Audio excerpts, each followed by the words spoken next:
आपके लड़के की कुंडली में मंगल बड़ा ही अशुभ प्रभाव दे रहा है और साथ ही शनि की नीच दृष्टि वैवाहिक सुख को पूर्ण रूप से प्रभावित कर रही है। अब क्या बोलूं, ये कुंडली तो दुर्योगों से भरी पड़ी है। इस वक्त इसका विवाह ना ही करें तो बेहतर होगा।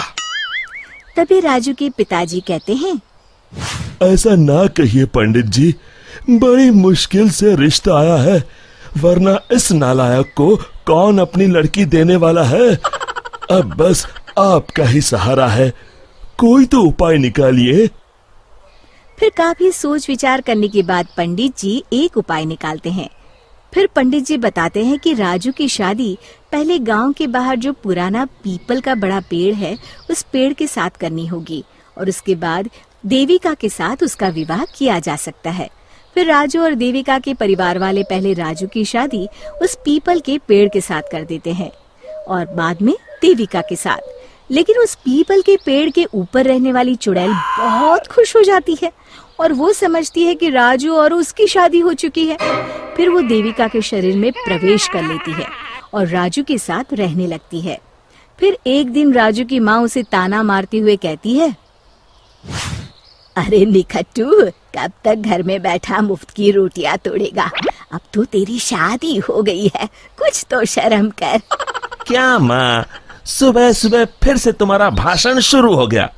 तुम चिंता मत करो, मैं जल्द ही खुद का व्यापार शुरू करने वाला हूँ। अरे बेटा, तू किसे बेवकूफ बना रहा है, मुझे या अपने आप को? पिछले 5 सालों से यही सुनते आ रही हूँ। बस बहुत हो गया, मैं कुछ नहीं जानती। कल से अपना और अपनी पत्नी के राशन पानी का इंतजाम तू खुद कर ले। अब तेरा बोझ हम लोग और नहीं उठा सकते। इतना कहकर राजू की माँ वहाँ से चली जाती है। फिर राजू सोच में डूब जाता है। तभी देविका उससे कहती है, सुनिए जी, आप चिंता मत करिए, आपको कहीं काम करने जाने की जरूरत नहीं है, आप बस मेरे पास रहिए।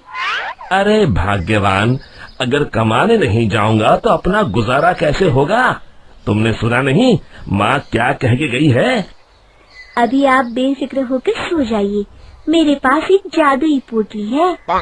फिर देविका उसे एक लाल रंग की पोटली दिखाती है। आपको जितने पैसे चाहिए उतने पैसे इस पोटली में हर सुबह आपको मिल जाया करेंगे। बस ये राज हम दोनों के बीच रहना चाहिए। राजू अपनी पत्नी की बात सुनकर बड़ा खुश हो जाता है और आराम से सो जाता है। फिर अगली सुबह जब राजू की आंख खुलती है, वो ये देखकर हैरान हो जाता है कि उस पोटली में सच में पैसे हैं। फिर यही रोज की बात हो जाती है। अब राजू सारा दिन मजे से घर में आराम करता। एक दिन राजू देविका से कहता है, अरे वाह, हमारे पास अब किसी चीज की कमी नहीं है। बस एक बार ये जादू की पोटली हमें इतने पैसे दे दे कि हम अपने इस पुराने और छोटे घर को तुड़वाकर एक नया मकान बनवा लें। तभी देविका राजू से कहती है, आप चिंता मत करिए जी, मुझे पूरा यकीन है कल ये जादू की पोटली आपको इतने पैसे जरूर दे देगी कि आप एक नया मकान बनवा सके। फिर अगली सुबह जब राजू नींद से जागने पर देखता है कि वो जादुई पोटली बहुत सारे रुपयों से भरी है। अब तो राजू की खुशी का ठिकाना नहीं था। वो अपना नया घर बनवाने की तैयारी में जुट जाता है। फिर अगले दिन राजू गांव के सेठ धनीराम की दुकान पर घर बनाने के लिए लोहा और बजरी खरीदने पहुंच जाता है। और फिर सारा सामान खरीदने के बाद राजू सेठ धनीराम को नोटों का एक बंडल देता है।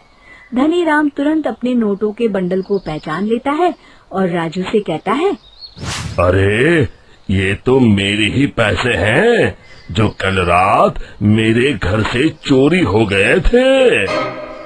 राजू धनीराम की चोरी वाली बात सुनकर हक्का बक्का रह जाता है। वाह भाई, तू तो कमाल का चोर निकला। मेरे पैसों से मेरी ही दुकान पर सामान खरीदने आया है। देख, मैं तुझे माफ कर दूंगा। चुपचाप मेरे सारे पैसे लौटा दे, वरना मुझे दूसरा रास्ता अपनाना पड़ेगा। राजू धनीराम की धमकी से बुरी तरह डर जाता है और धनीराम के सारे पैसे उसे लौटा देता है और उससे माफी मांगकर वहाँ से चला जाता है। घर आने के बाद राजू सच्चाई का पता लगाने के लिए रात को सोने का नाटक करता है। फिर आधी रात के बाद वो देखता है कि देविका अचानक एक डरावनी चुड़ैल में बदल गई है और वो घर के बाहर चली जाती है। तब राजू उसका ये रूप देखकर घबरा जाता है। वो समझ जाता है कि उसकी पत्नी के अंदर एक चुड़ैल का वास है। फिर राजू उसका पीछा करता है और उसे लोगों के घरों में चोरी करते देख लेता है। फिर अगले दिन राजू पंडित जी को जाकर सारी बात बता देता है। राजू की बात सुनकर पंडित जी कहते हैं, ये सब कामचोरी और आलस का फल है। मैं जानता हूँ पंडित जी, बस आप मुझे इस चुड़ैल से बचा लीजिए।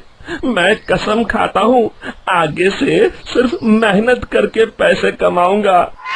अब बस इस मुसीबत से बचने का सिर्फ एक उपाय है। बस जैसा मैं कहता हूँ वैसा ही करो। तुम अभी जाकर वो पोटली मुझे लाकर दे दो। फिर राजू भागकर घर से वो पोटली लाकर पंडित जी को दे देता है। दोनों उसी पुराने पीपल के पेड़ के पास जाते हैं और पंडित जी उस पोटली को पेड़ से बांधकर वहाँ हवन चालू कर देते हैं। दूसरी तरफ देविका के शरीर में रह रही चुड़ैल छटपटाने लगती है और देखते ही देखते वो हवन कुंड के सामने खड़ी हो जाती है और देविका के शरीर से बाहर आ जाती है। फिर पंडित जी से कहती हैं, मैं इतनी आसानी से राजू का पीछा नहीं छोड़ने वाली। मैं तुझे आखिरी मौका दे रहा हूँ। इस लड़की के शरीर को छोड़कर चली जा। मेरी बात मान ले चुड़ैल, वरना मैं तुझे जलाकर राख कर दूंगा। तू मुझे नहीं जानता पंडित, इसलिए तू इतनी बड़ी बड़ी बातें कर रहा है। लगता है आज तेरा आखिरी दिन है। तो तू नहीं मानेगी तो ठीक है, अब मजा देख। और फिर पंडित जी जोर जोर से मंत्र पढ़ना शुरू कर देते हैं। हवन कुंड की अग्नि देखते ही देखते बहुत बड़ा रूप धारण कर लेती है। चुड़ैल उस पोटली के अंदर कैद हो जाती है। अरे अरे ये कैसे हो गया? अरे मुझे छोड़ दे पंडित, मैं तो मजाक कर रही थी। फिर पंडित जी उस पोटली को उठाकर हवन कुंड में डाल देते हैं। मर गई ना! फिर उस पोटली के साथ चुड़ैल जलकर राख हो जाती है। शिक्षा, लालच और मुसीबत एक ही सिक्के के दो पहलू हैं। इससे दूर ही रहने में हमारी भलाई है।